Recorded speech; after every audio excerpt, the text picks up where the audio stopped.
ఓం శ్రీకాంతో మాతులో యస్య జననీ సర్వమంగళా జనకస్య శంకరో దేవో వందేహం తం కుంజరాననం.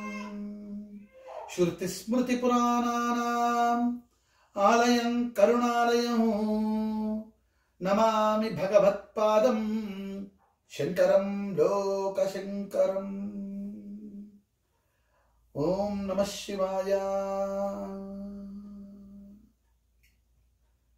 కార్తీక మాసంలో ఆ విశేషమైన వశిష్ఠ మహర్షి మరి జనక మహారాజుకి అత్యంత ముఖ్యమైన రోజు, సంవత్సరానికి ఒక్కసారి వచ్చే విశేషమైన తిథి కార్తీక పౌర్ణమి నాడు మనకి 15వ రోజు కథ గురించి చెప్తున్నాడు.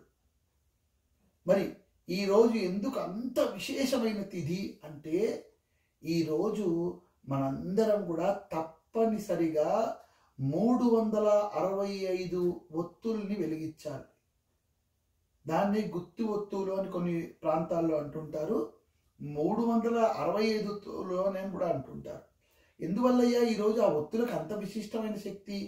ఈరోజు కానీ కార్తీక మాసంలో మహాశివరాత్రి రోజు కానీ వెలిగిస్తే అంతే శక్తి ఫలం కలుగుతుంది. ఎందువల్లయ్యా అంటే, మరి మనం ప్రతిరోజు ఇంట్లో దీపారాధన చేస్తూ ఉండాలి, ప్రతిరోజు దేవతార్చన చేస్తూ ఉండాలి.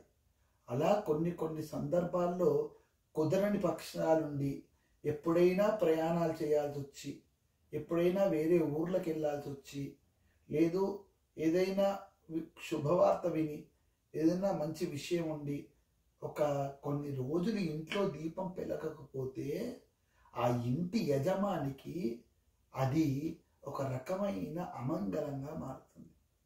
అందువల్ల ఏ ఇల్లైనా కూడా నిరంతరం లక్ష్మీ నివాసంగా ఉండి దినదినాభివృద్ధిగా ఉండాలి. అందువల్ల కార్తీక పౌర్ణమి నాడు ఎవరైతే దీపారాధన చేస్తారో అలాంటి వాళ్ళందరికీ కూడా విశేషంగా 365 రోజులు దీపారాధన చేసిన పుణ్య ఫలితం వాళ్ళలో కలుస్తుంది. ఎందువల్ల ఈ రోజే వెలిగించాలి అంటే, మనకి 12 నెలలు ఉంటాయి. విశేషంగా ఒక్కొక్క నెలకి ఒక్కొక్క అధిష్టాన దేవుడు ఉంటాడు. ఇప్పుడు ఆశ్వీజ మాసానికి అశ్విని నక్షత్రం, అశ్విని నక్షత్రంతో ఉన్న పౌర్ణమి తిథి రోజు ఆశ్వీజ మాసం అవుతుంది. మరి కృత్తికా నక్షత్రం రోజు పౌర్ణమి ఉంటే కార్తీక మాసం అవుతుంది. మరి మృగశిర నక్షత్రం రోజు పౌర్ణమి ఉంటే మార్గశిర మాసం అవుతుంది. ఇలా ఏ తిథి నాడైతే ఏ విశేషమైన పౌర్ణమి వస్తుందో ఆ మాసానికి ఆ పేరు వచ్చింది. అందువల్ల కృత్తికా నక్షత్రంతో కూడిన పౌర్ణమి కాబట్టి కార్తీక పౌర్ణమి అని. మరి అందువల్ల రేపు ఆ నక్షత్రం ఉంటుంది కాబట్టి రేపు వెలిగిస్తే ఆ పుణ్యం. ఇంకొకటి, ఈ కార్తీక మాసం ఎవరిని ఆరాధించాలి అంటే పరమశివుణ్ణి ఆరాధించాలి, శ్రీ మహావిష్ణువుని ఆరాధించాలి, ఆ జగదంబ లోకమాతను ఆరాధించాలి. మరి లక్ష్మీదేవితోనే ఆరంభం.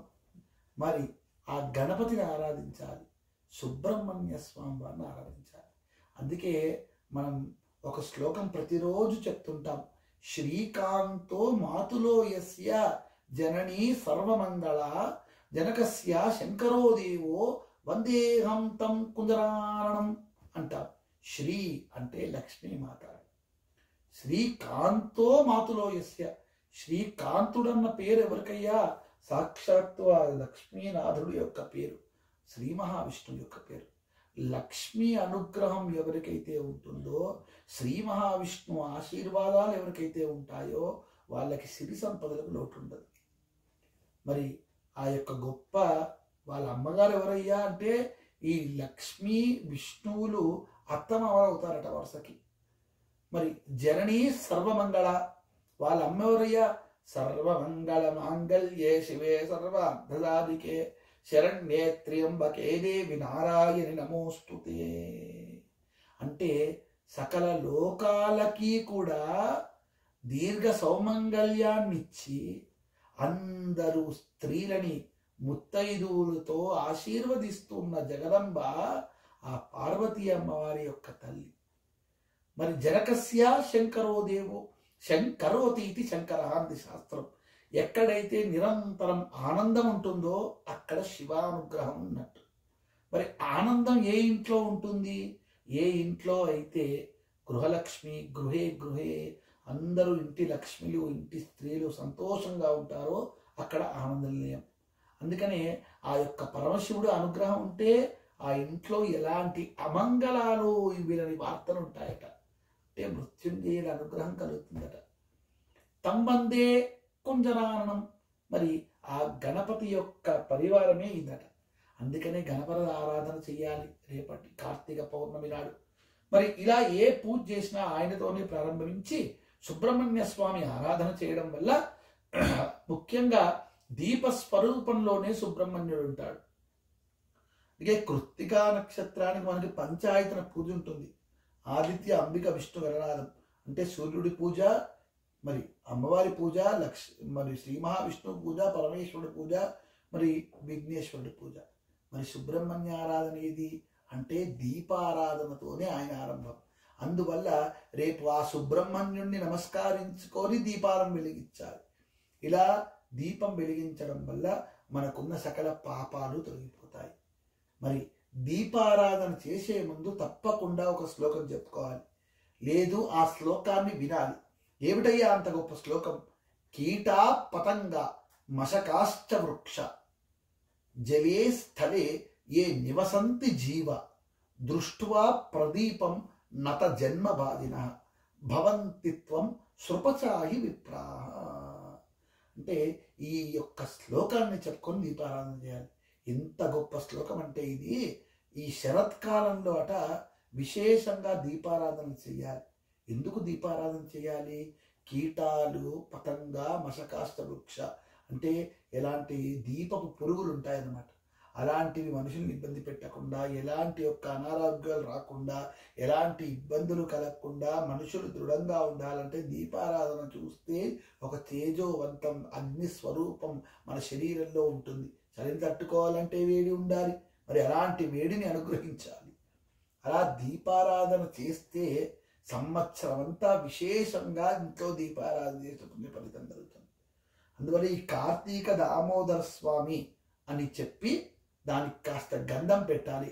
దీపపు ప్రమిదకి గంధం పెట్టిన తర్వాత దాంట్లో ఆవు నెయ్యి వేసి 365 ఒత్తులు దానిపైన పెట్టి వాటిపైన కర్పూరం పెట్టి, మరి లౌకికాగ్నితో వెలిగించకూడదు.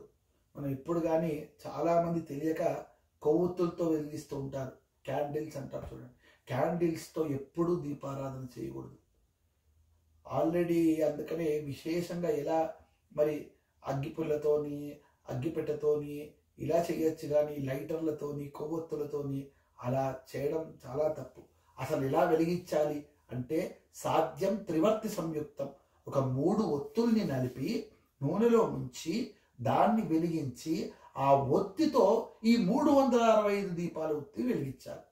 అంతేగాని అగ్గిపెట్టెతో కానీ లైటర్లతో కానీ క్యాండిళ్లతో కానీ అలా వెలిగించకూడదు. అందువల్ల ఈ దీపారాధన అలా వెలిగించి ఆ దీపం కాలేంత వరకు, అది ఒక 15 నుంచి 20 నిమిషాల వరకు జరుగుతుంది.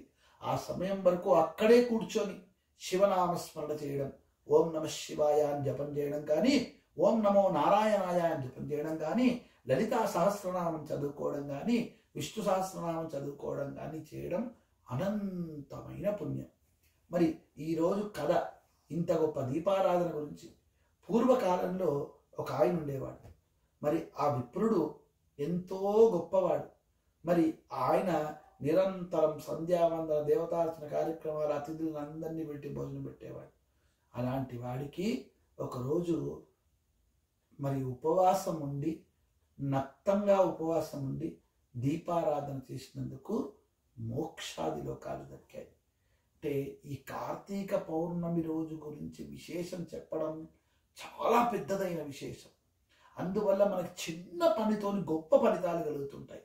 అలా ఈ ఒక్క కథే కదా, ఎన్నో కథలు ఉన్నాయన్నమాట రేపటి నాడు వినాల్సినవి. అందుకైనా విశేషంగా రేపటి రోజు ఏం చేయాలి? కలియుగంలో అందరం వీలైతే సత్యనారాయణ స్వామి వారి వ్రతం చేసుకోవాలి, పరమశివుడికి రుద్రాభిషేకం చేసుకోవాలి, ఇంట్లో వీలైతే గణపతి హోమాలు లాంటివి చేసుకోవాలి. అలా గొప్ప గొప్ప కథలు ఆధ్యాత్మికమైన పనులు రేపటి రోజు చేసి సూర్యోదయ పూర్వమే లేచి సంకల్పం చెప్పుకొని సముద్రపు స్నానం వీలైతే సముద్రపు స్నానం, నదీ స్నానం వీలైతే నదీ స్నానం, మరి ఏదైనా ఇంట్లో అయినా సరే తప్పకుండా దీపారాధన చేయాలి. అలా చేసి మరి ఆ స్వామివారిని నమస్కరించుకొని ఎవరైతే ఉంటారో వారందరికీ కూడా ఆ పరమేశ్వరుడి యొక్క కృప కలిగి అష్టైశ్వర్య ప్రాప్తి కలిగి మరి అందరూ కూడా సుఖంగా సంతోషంగా అష్టైశ్వర్యాన్ని పొందుతూ ఆ స్వామివారి యొక్క అనుగ్రహాన్ని పొందుతారు.